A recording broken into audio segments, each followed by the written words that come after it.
आकाशवाणीचं हे अकोला केंद्र आहे. FM 102.4 मेगाहर्ट्झवर 7:30 झालेले आहेत. प्रसारित करीत आहोत शेतकरी बांधवांसाठी कार्यक्रम किसानवाणी.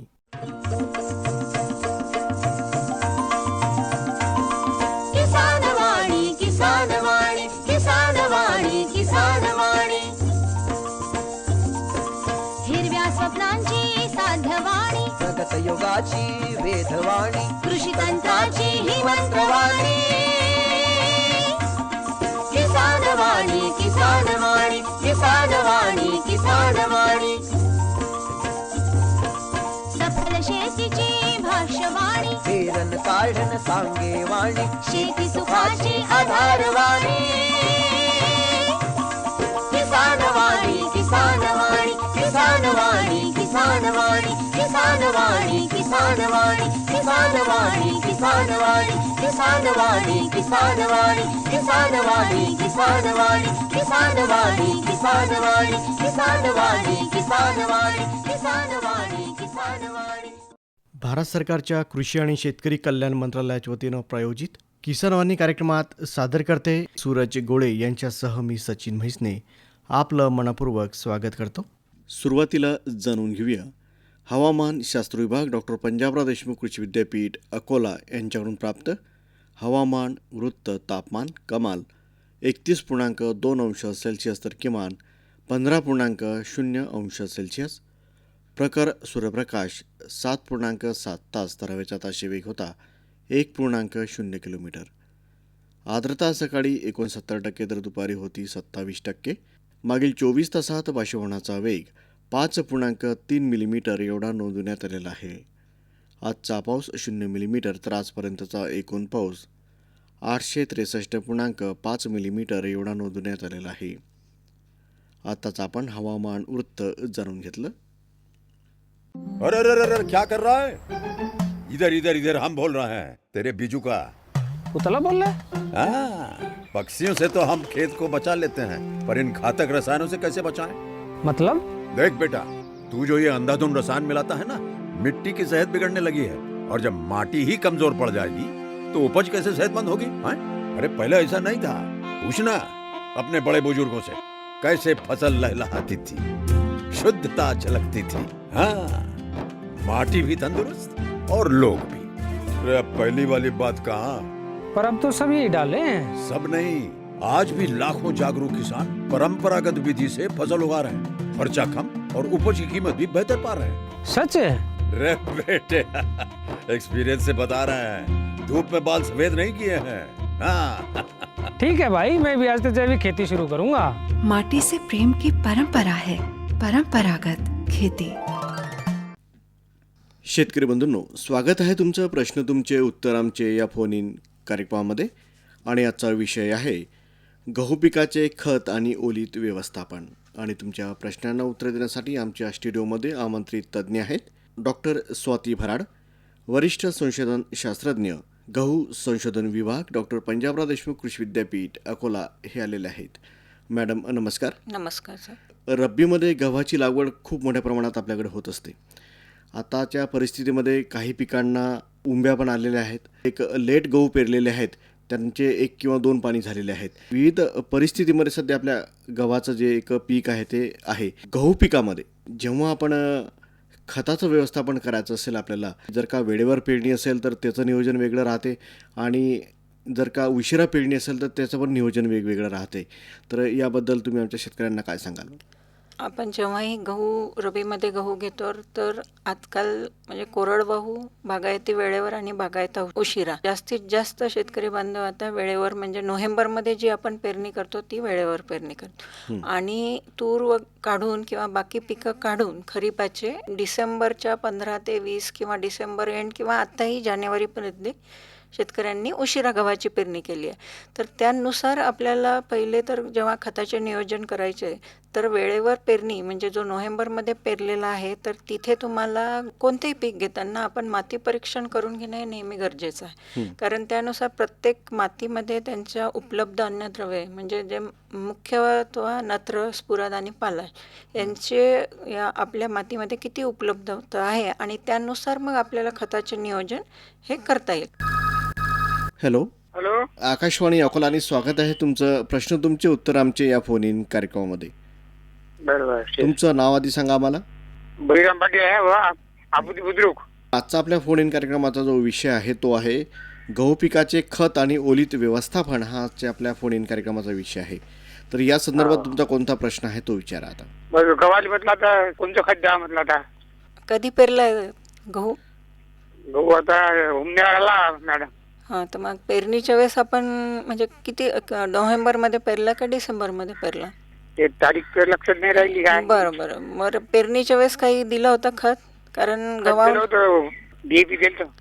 DAP दिलं होतं आणि त्याच्यानंतर नाही मग दिलंच नाही मग. मग आता गहू पिकामध्ये कसं आहे की आपल्याला जेव्हा आपण पेरणी करतो तर पेरणीच्या वेळेस म्हणजे नत्र NPK जो म्हणतो आपण नत्र प्लस पालाश, तर त्याचा आपल्याला गव्हाचा त्याच्यासाठी डोस आहे की 120 किलो नत्र, 60 किलो स्फुरद आणि 60 किलो पालाश. तर याच्यामध्ये आपल्याला गव्हासाठी जेव्हा पेरणी करतो तेव्हा त्याची अर्धी मात्रा नत्राची आणि पालाश आणि स्फुरद आपण पेरणीच्या वेळेस द्यावे. तर आता आपल्याकडे आपण DAP दिला आहे, तर त्या गव्हाला सगळ्यात जरूरत असतं की नत्राची. आणि DAP मध्ये तुमच्याकडे त्याच्यात 9%च याची मात्रा राहील, 18% आणि 50 किलोच्या पोत्यात तुमचं 9च गेला. त्याच्यामुळे तो तुम्हाला पूर्ण त्याचा डोस मिळाला नाही. तर आपल्याला जर आता ओंब्यावर असेल तर आपण ती 2 वेळा विभागून त्याच्यात युरिया आपल्याला देता येईल. दुसऱ्या आणि चौथ्या पाण्याला आपण युरियाचा अर्धा पोत्याचा प्रति एकरी आपण खत देऊ शकता. बरं, दुसरं खत नाही द्यायचं मग? नाही, दुसरं कोणतं नाही, आता युरियाच. कारण पेरणीच्या वेळेसच आपल्याला पाहिजे आणि त्याच्यानंतर नत्राची मात्रा विभागून पाहिजे. 20 दिवसांनी आणि एक 35 ते 40 दिवसांनी. ठीक आहे ठीक आहे. तर मॅडम, आपण मगाशी खताबद्दलच बोलत होतो. तर खत केव्हा द्यायचं? बरोबर. तर पेरणीच्या वेळेस, पेरणीनंतर किती दिवसांनी आपल्या शेतकऱ्यांनी या खताचं जे नियोजन आहे ते योग्य रीतीने करायला पाहिजे? बरोबर आहे सर, कारण गव्हाला नत्राची नत्राची आवश्यकता मात्रा राहते. आवश्यकता असतो. तर त्यानुसार म्हणजे नत्र जो आहे तर वेळेवर केलं तर आपल्याला 100 किलो किंवा 120 किलो नत्र, 60 किलो पालाश आणि स्फुरद. तर यामध्ये गव्हाला जेव्हा आपण पेरणी करतो, तुम्ही वेळेवर करा किंवा उशिरा करा, तर त्यामध्ये नत्राची मात्रा आणि पूर्ण स्फुरद आणि पालाश म्हणजे तुम्ही 50-50-50 किलो याच्यातून टक्के आपल्याला पेरणीच्या वेळेस द्यायचे. आणि गव्हाच्या 6 महत्त्वाच्या अवस्था असतात. तर त्याच्यामुळे या वाढीच्या अवस्था असतात. तर वाढीच्या अवस्थामध्ये 20 दिवसांनी म्हणजे जेव्हा मुकुटमुळे फुटण्याची वेळ येते किंवा 30 ते 35 दिवसांनी आपले फुटवे फुटतात. तर त्यावेळा जो 50 उरलेला अर्धी नत्राची मात्रा आहे तर तेव्हा आपण 2 वेळा विभागून द्यावे. म्हणजे आपले 50% आहे तो आपल्याला पेरणीच्या वेळेस आणि नंतर 20-20 दिवसाच्या अंतराने जेव्हा आपण 15 ते 20 दिवसांनी पाण्याच्या पाळ्या देतो तेव्हा तो नत्र परत विभागून द्यावे. तर त्या दृष्टीने पिकाची वाढ चांगली होते आणि दाणे चांगले भरतात.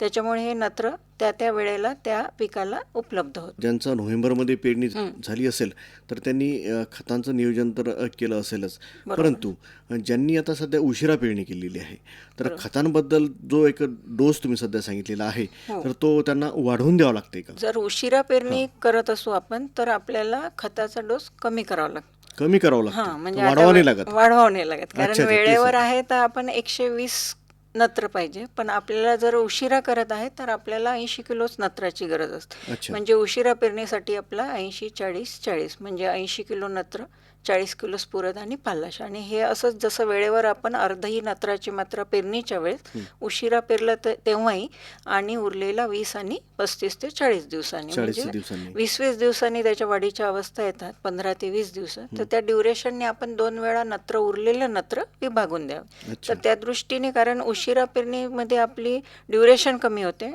कालावधी कमी होतो. त्याच्यामुळे इथे खताचा जी मात्रा असते, कारण फोर्स मॅच्युरिटी लवकर होते, त्याची परिपक्वता लवकर होते. अच्छा. त्याच्यामुळे नत्राची मात्रा पण आपल्याला कमी लागतं.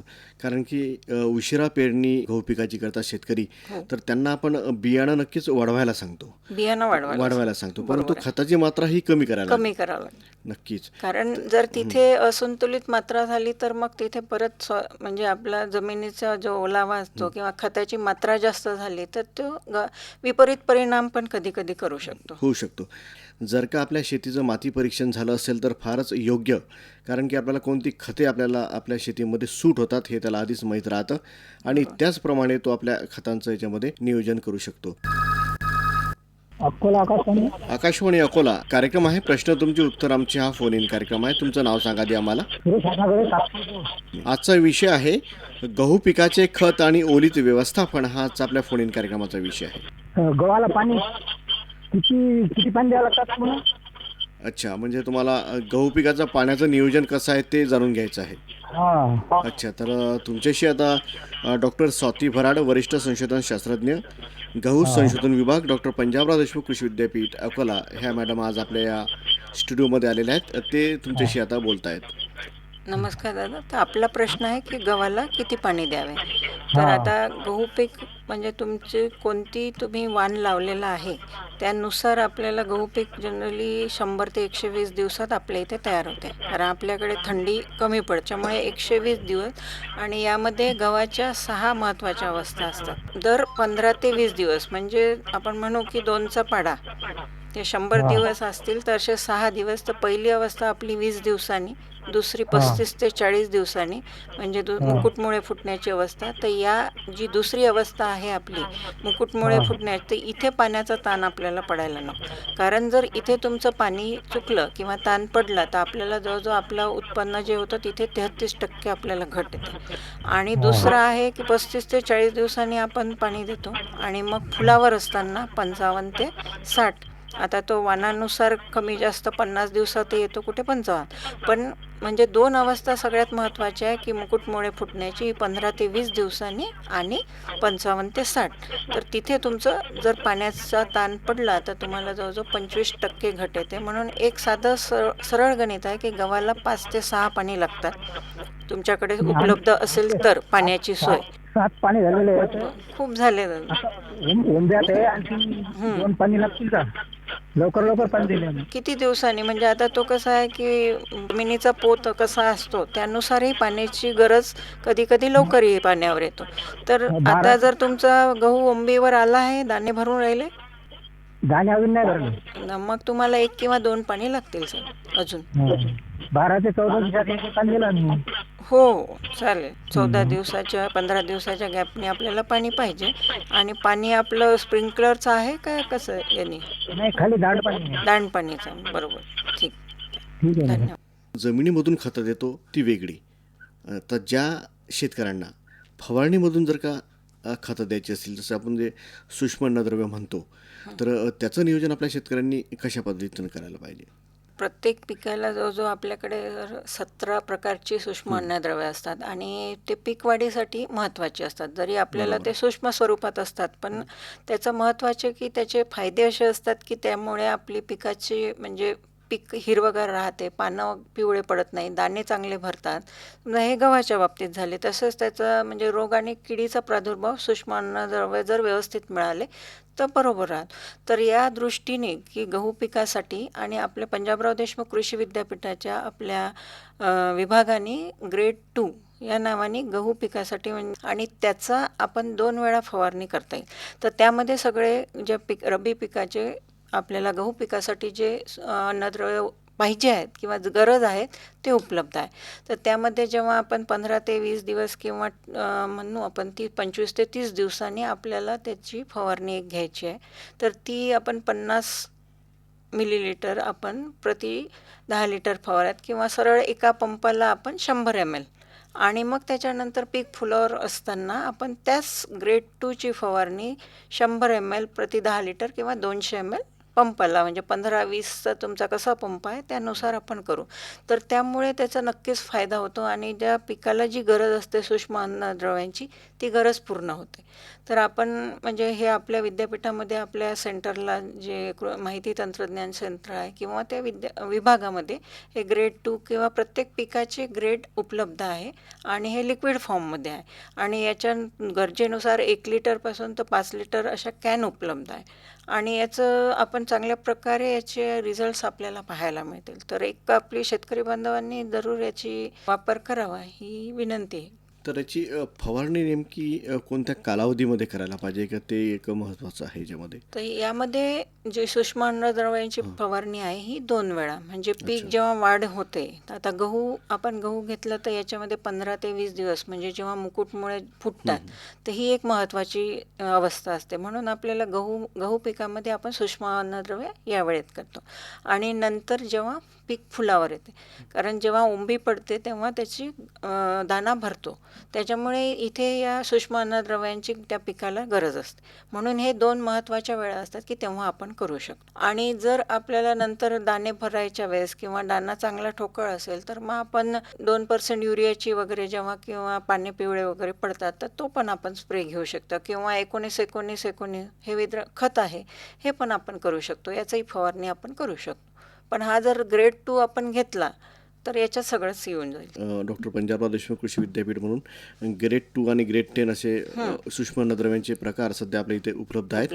आणि ज्याही शेतकऱ्यांना हे लागत असेल तर त्यांनी साहजिकच आहे की कृषी तंत्रज्ञान जे आहे तर तिथे जाऊन त्यांना ते मिळेल. हे तर झालं आपलं सर्व खतांबद्दल. किंवा पाणी व्यवस्थापन आपल्याला पिकाचं करायचं असेल तर प्रत्येक ठिकाणची जमीन ही वेगवेगळी राहते. साहजिकच आहे की कुठं एखाद्या शेतकऱ्याला 8 ते 10 पाणी पण द्यावं लागतात आणि एखाद्या शेतकऱ्याला 4 ते 5 पाण्यात पण आपला गहू येतो. म्हणजे साहजिकच आहे की जमिनीचा जो मजदूर असेल त्या प्रमाणात आपल्याला पाण्याचं जे नियोजन आहे ते आपल्या शेतकऱ्यांना इथे करावं लागतं. परंतु पाण्याचं नियोजन करताना एक पाण्याचा जो कालावधी आहे किंवा कोणत्या वेळेस आपल्याला पाणी द्यावं लागेल हे पण फार महत्त्वाचं आहे. कारण की बऱ्याच शेतकऱ्यांकडे पाण्याची व्यवस्था कमी असतं किंवा एखाद्या विहिरीला पाणी कमी राहतं, पाण्याचं व्यवस्थापन त्यांना करावं लागतं. तर ते कशा पद्धतीनं त्यांनी करायला पाहिजे? नक्कीच सर, की गहू पिकामध्ये आपल्याला पाणी व्यवस्थापन हा महत्त्वाचा मुद्दा आहे. तर आपण आधीच जसं चर्चा केली की गहू पिकाच्या 6 महत्त्वाच्या वाढी याच्यामध्ये आहेत आहेत. आणि ती दर 15 ते 20 दिवसांनी ही येते. तर यामध्ये आपल्याला 6 ज्या महत्त्वाच्या आहेत, तर आता जमिनीचा जसा तुमचा मजगूर आहे त्याच्यानुसार पाण्याची उपलब्ध आहे. तर आपण जसं आधी चर्चा केली की कुठे तुम्हाला 6 ते 7 पाण्यात होतं, कुठे 4-5ही लागू शकतात. तर त्यामध्ये जर तुमच्याकडे एक पाण्याची उपलब्धता असेल तर तुम्ही 42 दिवसांनी, म्हणजे कांडी धरण्याची जी अवस्था असते तर तिथे एकच पाण्याची उपलब्धता असेल तर तुम्ही 42 दिवसांनी पाणी द्यायचं पेरणीनंतर. आणि तुमच्याकडे जर 2 पाण्याची उपलब्धता असेल तर तुम्ही 21 दिवसांनी, म्हणजे मुकुटमुळे फुटण्याची अवस्था 65 दिवसांनी तुम्ही म्हणजे तेव्हा पीक फुलावर येते.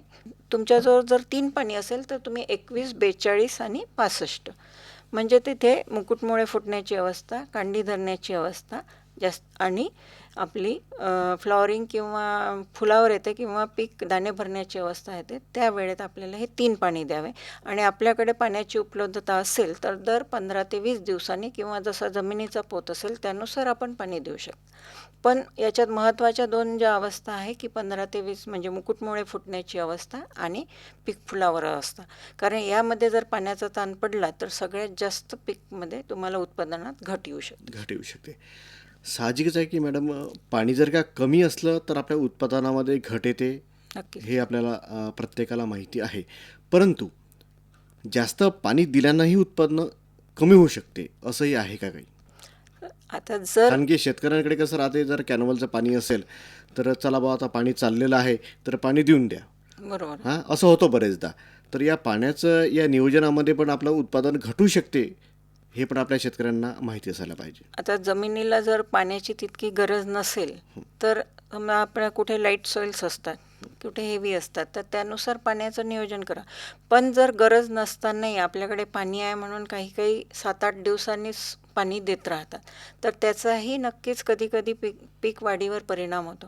कारण तुमची जी सॉईल आहे, माती आहे, ती कॉम्पॅक्ट होते आणि त्यामुळे त्याचं प्रकाश संश्लेषण किंवा वाढ आहे कधी खुंटते. किंवा जे दाणे भरतात आपले तर तेव्हा दाण्याची जी क्वालिटी असतो याच्यामध्ये फरक पडतो. कारण त्याचे अन्नद्रव्य आहे ती शोषण करण्याची क्षमता झाडाच्या मुळांमधून ती कधी थांबते. त्याच्यामुळे गरज असेल तसेच पाण्याचे नियोजन शेतकरी बांधवांनी करावे. पाण्याचं नियोजन करताना एक हातचं पीक जाण्याची शक्यता याच्यामध्ये बरेचदा राहतं. कारण की एक हवामानाचा अंदाज घेऊन त्याचंही पाण्याचं नियोजन आपल्या शेतकऱ्यांनी करायला पाहिजे, कारण की ते ढगाळ वातावरण आहे किंवा खूप मोठ्या प्रमाणात हवा सध्या सुटते आहे ना, आणि आपण पाणी देतो आहे, त्यामुळे आपला गहू झोपू शकतो किंवा लोळू शकतो. याच्यामध्ये पण आपलं खूप मोठं नुकसान याच्यामध्ये होऊ शकतं. तर शेतकऱ्यांनी याच्यामध्ये हवामानाचा अंदाज घेऊन पण याच्यामध्ये पाण्याचं नियोजन आपल्याला नक्कीच सर. करायला पाहिजे. हे करायलाच पाहिजे. आणि यामध्ये अजून जेव्हा आपण वाणांची निवड करतो सर, तर हाही एक महत्त्वाचा मुद्दा आहे की जास्त उंची वाढणाऱ्या वाण आपण सिलेक्ट करू नये. कारण कसं आहे की उंच वाढली तर थोडासा एखादा पाणी दिलेलं असतं आणि तसाही तो गहू झोपू शकतो. त्याच्यामुळे आपल्याला कमी उंचीचे वाण जर घेतले तर आपल्याला त्याचा नक्कीच फायदा होईल. तर मॅडम, आज तुम्ही गहू पिकाचे खत आणि ओलीत व्यवस्थापन या विषयावर एक जे आमच्या शेतकऱ्यांचे जे फोन आलतेत त्यांना एक सविस्तर मार्गदर्शन तुम्ही केलं, त्याबद्दल आकाशवाणीतर्फे आणि आमच्या शेतकऱ्यांतर्फे मी आपला आभारी आहे. धन्यवाद. धन्यवाद सर. आता वेळ झाली आहे कृषी उत्पन्न बाजार समिती अकोला यांच्याकडून प्राप्त कृषी मालाचे आजचे बाजारभाव. हे भाव प्रति क्विंटलमध्ये असून कमीत कमी आणि जास्तीत जास्त अशा स्वरूपाचे आहेत. गहू लोकल कमीत कमी 2,430 रुपये ते जास्तीत जास्त 2,645 रुपये आणि आवक होती 167 क्विंटल. उडीद 5,000 रुपये ते 7,405 रुपये आणि आवक होती 86 क्विंटल. मूग 4,300 रुपये ते 4,405 रुपये आणि आवक होती 7 क्विंटल. तूर 6,195 रुपये ते 9,050 रुपये आणि आवक होती 2,602 क्विंटल. हरभरा 5,050 रुपये ते 5,705 रुपये आणि आवक होती 252 क्विंटल. हरभरा पांढरा 5,000 रुपये ते 5,000 रुपयाची आणि आवक होती 4 क्विंटल. तीळ 8,200 रुपये ते 8,200 रुपयाची आणि आवक होती 2 क्विंटल. कापूस 7,789 रुपये ते 8,010 रुपये आणि आवक होती 1,005 क्विंटल. सोयाबीन पिवळे कमीत कमी 5,055 रुपये ते 5,675 रुपये आणि आवक होती 3,131 क्विंटल. सोयाबीन सीड 6,100 रुपये ते 6,400 रुपये आणि आवक होती 23 क्विंटल. आताच आपण कृषी मालाचे आजचे बाजारभाव जाणून घेतलेत. सर्वोत्कृष्ट शेतकऱ्याचा पुरस्कार मिळाला आहे हरीला. हरी आता आपल्या सर्वांना सांगतील आपल्या यशाचं रहस्य. माझ्या शेतकरी बंधू आणि भगिनींनो, आपणही आपल्या शेतात चांगलं पीक घेऊ शकता. ते कसं? बस जेव्हा काही समस्या असेल तेव्हा लगेच लावा हा नंबर 1800-180-1551. हा कोणाचा नंबर आहे भाऊ? शेतकरी कॉल सेंटरचा, जिथे तज्ञ आपल्याला शेतीच्या समस्येवर तोडगा सांगतील लगेच. अहो भाऊ, तज्ञ सारा वेळ थोडाच मिळणार आहे. नक्की मिळेल हो भाऊ. वर्षाचे 365 दिवस मिळेल, ते देखील सकाळी 6 ते रात्री 10 वाजेपर्यंत. पण भाऊ, जास्त वेळ बोलू तर पैसे खूप लागतील. अजिबात पैसे नाहीत. मोबाईलनं किंवा दुसऱ्या फोननं शेतकरी कॉल सेंटरला मोफत कॉल करा. सल्ल्याचेही पैसे नाहीत. 16 आणि खरं. शेतकरी बंधूनो, शेतीच्या समस्यांवर आपल्या भाषेत लगेच उपाय मिळवण्यासाठी भारतात कोणत्याही फोननं राष्ट्रीय हेल्पलाईन नंबर 1800-180-1551 वर मोफत संपर्क साधा. शेतकऱ्यांचा मित्र शेतकरी कॉल सेंटर. कृषीवाणीमध्ये फेरोमोन सापळ्यांचे फायदे याविषयीची माहिती आणि ही प्राप्त झाली आहे डॉक्टर पंजाबराव देशमुख कृषी विद्यापीठ अकोला यांच्याकडून. शेतकरी बंधूंनो, एकात्मिक कीड व्यवस्थापन म्हणजे वातावरणाचा समन्वय साधून किडींची संख्या, आर्थिक नुकसान पातळी खाली ठेवणे आणि उपलब्ध असलेल्या साधनांचा योग्य वापर करून कीड नियंत्रण करणे होय. किडीपासून होणारे नुकसान टाळण्यासाठी आणि विषाणूजन्य रोग प्रसार करणाऱ्या किडींच्या नियंत्रणासाठी रासायनिक कीटकनाशके अत्यंत उपयोगी असले तरी ती पर्यावरणाच्या आणि आरोग्याच्या दृष्टीने घातकच आहेत. म्हणूनच पीक संरक्षणात एकात्मिक कीड नियंत्रण ही संकल्पना राबवणे फायद्याचे आहे. फेरोमोन सापळा लावणे यामध्ये एक मजबूत काठी घेऊन ती पिकामध्ये घट्ट रोवावी. फेरोमोन सापळा काठीच्या वरील टोकाला अशा रीतीने सुतळीने बांधावा की सापळा पिकाच्या पातळीवर 30 ते 45 सेंटीमीटर राहील आणि त्याचा प्लॅस्टिकच्या पिशवीचे खालील टोक जमिनीकडे पिकाकडे राहील. 2 फेरोमोन सापळ्यामधील अंतर कमीत कमी 50 मीटर आणि सापळ्यांचे वाऱ्याच्या दिशेत समांतर असावेत, जेणेकरून रासायनिक प्रलोभनाचा गंध शेतात पसरला जाईल आणि पतंग आकर्षित होतील. फायदे: फेरोमोन सापळ्यामध्ये पीक संरक्षणासाठी वापरायची कीटकनाशके आणि फवारणीसाठी लागणारा मजुरीचा खर्च टळतो. फेरोमोनचे पर्यावरणावर काहीही दुष्परिणाम होत नाही. सुरुवातीपासून फेरोमोन वापरल्यामुळे किडींपासून होणारे संभाव्य नुकसान टाळता येऊ शकते. परोपजीवी मित्र किडी सुरक्षित राहतात. फेरोमोन सापळ्यामुळे वेळेवर कीटकनाशके फवारणे शक्य होते आणि पिकांचे संभाव्य नुकसान टाळता येऊ शकते. वापरलेल्या कीटकनाशकांचा प्रभावीपणा तपासून पाहता येतो. फेरोमोन सापळ्याचा खर्च कीटकनाशकापेक्षा अगदी कमी आहे. पशु, पक्षी, प्राणी आणि मानवाला धोका नाही. अशा प्रकारे एकात्मिक कीड व्यवस्थापन आणि कीड नियंत्रणात फेरोमोन सापळ्याचा वापर करणे आज काळाची गरज बनली आहे.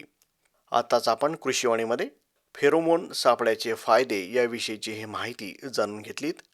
वाचक स्वर सचिन म्हैसने यांचा, सादर करते सूरज गोळे. शेतकरी बंधूंनो, आजच्या किसानवाणी कार्यक्रमाचे सादर करते होते सूरज गोळे. आता आपण येऊन पोहोचलो आहोत कार्यक्रमाच्या शेवटी. तेव्हा सचिन म्हैसने यांनी रोप नमस्कार. भारत सरकारच्या कृषी आणि शेतकरी कल्याण मंत्रालयाच्या वतीनं प्रायोजित किसानवाणी कार्यक्रम आताच आपण ऐकलात.